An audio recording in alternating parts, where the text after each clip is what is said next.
To our next conversation now, this week we've seen the pump price of PMS adjusted between 580 to about 617 naira per litre in Lagos. Well, how's that going to impact the commodities market? Joining me now is Bolanle Agbaje, senior analyst, financial derivatives company. Hi, good morning. Good morning, great to have you. Last time we spoke, Yes. that was Tuesday.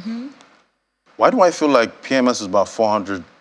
Right? Yes, it was, right? Yes. Well, I did mention that obviously we're going to get the price increases sooner than later because the import duty is now reflective of the new exchange rates that we're seeing in the market. And obviously that has added to the cost of importing this particular product, the landing cost, cost of storage, and many other, costs that do affect the total cost of producing this particular product. And obviously, marketers have explained that it is reflective of market realities.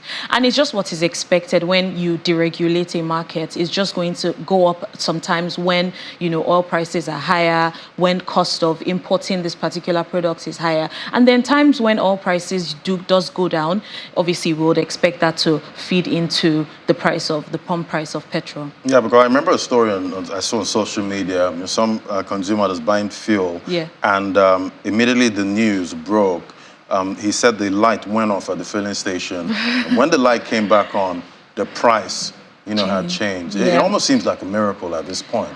Well, it's definitely not a miracle, but that's just what has to happen. Although I can understand that it's abrupt. It's quite frustrating. Yes, for, the consumers. But all in all, I guess because this is a new phenomenon. We removed subsidies on the 29th of May, or that was when it was, announced by the president.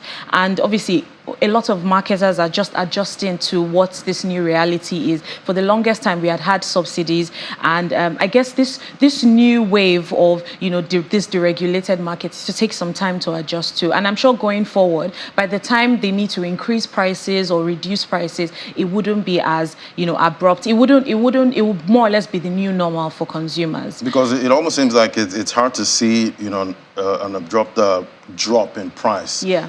But there's always a lag, when the prices drop. But when the prices are rising, there's no lag. Yeah, but I guess that speaks to us as individuals. Nobody wants profiteering? to... Yes, it's profiteering. Exactly. And we're in a capitalist society. It's obviously going to be profit-driven anyways. So I guess that's why you see that lag when it comes to price, decline. And I'm sure even the prices, when prices does go down, it wouldn't go down as much as, the percentage that it goes up with. So, but it's just the new reality of, Nigerians at the moment. Although we have to understand that prices of petrol in Nigeria is still much lower than what it is in Africa.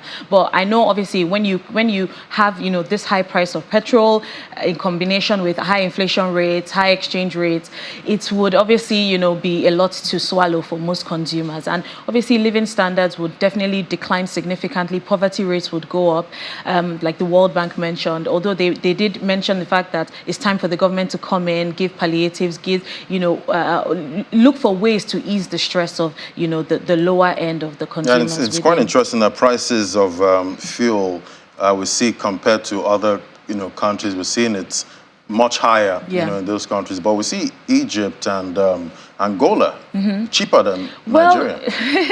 Well, Angola is obviously, I guess we're still the #1 producer, but Angola is right behind us and sometimes takes over the #1 position from us. But, Angola is probably refining most of the fuel that they produce or the oil that they produce. So obviously the cost in Angola would be much lower than what it is in Nigeria because when we talk about the refineries that we have, everybody is so, focused on Dangote refinery at the moment, but it's not all that we need. Dangote can only supply so much. We also need other refineries to support and obviously meet the demand within Nigeria. So because we're lacking that at the moment, that's why we're seeing these oil prices and we have to rely more on imported fuel. But all in all, what this means is that individuals, companies, manufacturers, all of that, they would need to look for ways to adjust to the new normal, look for ways that they can incorporate the cost and, look for technologically just innovative ways to make sure that the cost doesn't really drag down their business. So whether it means hybrid working or fully remote, working, and I'm sure most individuals now are probably not filling their tanks and trying to figure out, is it necessary for me to actually go out today? Can I be more productive at home and still make the same amount of money, or if not more? Because obviously the stress of going outside, entering the traffic is eased out, and you don't feel that, and so you can actually be more productive towards your work.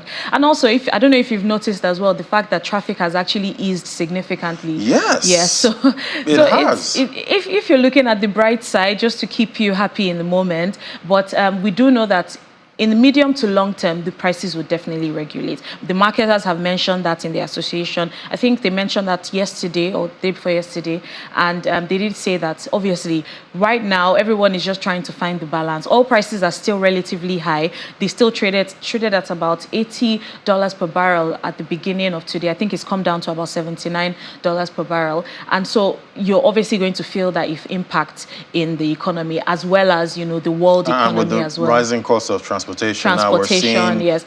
Trekking, more of a trend now. I think looking at the bright side, people will become fitter and stronger. But I know it's not nice, because obviously you don't get to work as quick as you expect to. But like I mentioned, it means that companies will have to go back to the drawing board and look for ways to make their employees more productive. Because when we talk about palliatives now, everyone is looking at the federal government. At this point, shouldn't we be looking at the state government? The big companies, right now for palliatives. You have some states that would, generate their income themselves and look for ways that they can actually make this better for the individuals within that particular state. But, all of that still comes from the leader. And, the direction has to come from them, and looking for the right strategy to share whatever that, most countries have given to more or less ease out the pain that Nigerians are going through at the moment.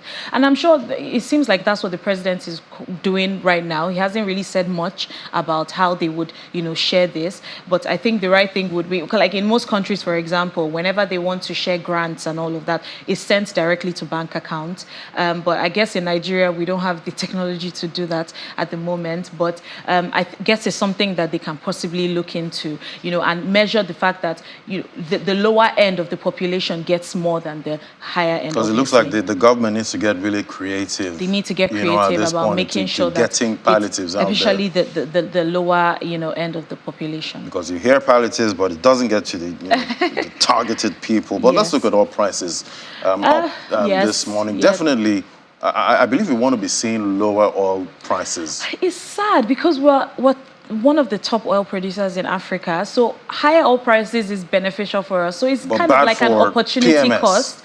But I think I will take the higher oil prices, because all in all, the money can actually be channeled towards, easing out our stress within the country and developing our productivity within the country, as opposed to, having lower oil prices so we can have, that is just the short term, when you're looking at increasing oil prices and increasing the funds that Nigeria actually gets, is looking at the medium to longer term, solutions. All right, let's look at the global grain market now. Still, Russia's pulled out. Yes, Russia's completely pulled out. Not what we expected. Wheat prices are definitely going to go up. Bread, the price of bread, coming back to the regular consumer, the price of bread is going to definitely go up. I guess most consumers will just look for alternatives to what they eat in the morning. But Russia, I think all of this just speaks to not being too reliant on, the global space or importing of some of these particular products. We can actually produce our own wheat within the country and increase the quality so that it can match the tastes of most Nigerians.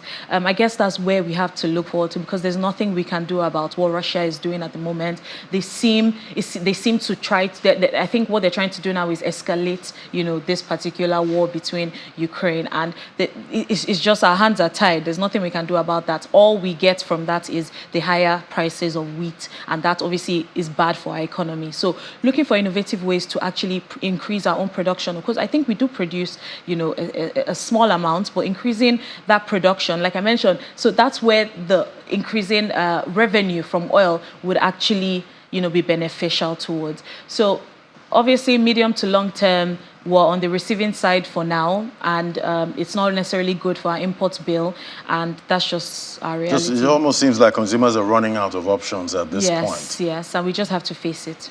All right, let's look at the price of natural gas.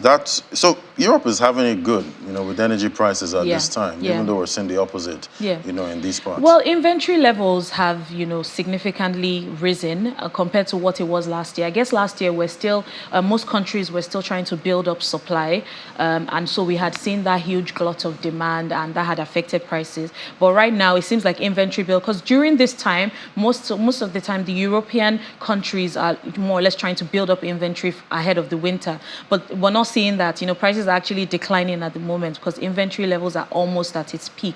So that's good for the receiving countries. But those that do produce LNG, is not necessarily great for their books. All right, what's happening with the Naira now? So it's appreciated in the I&E window, yes, but depreciated in the parliament. And it seems that we're seeing a gap building gradually. It would, I think, for now, what we're going to be seeing, because it's obviously regulated, but it's market determined now.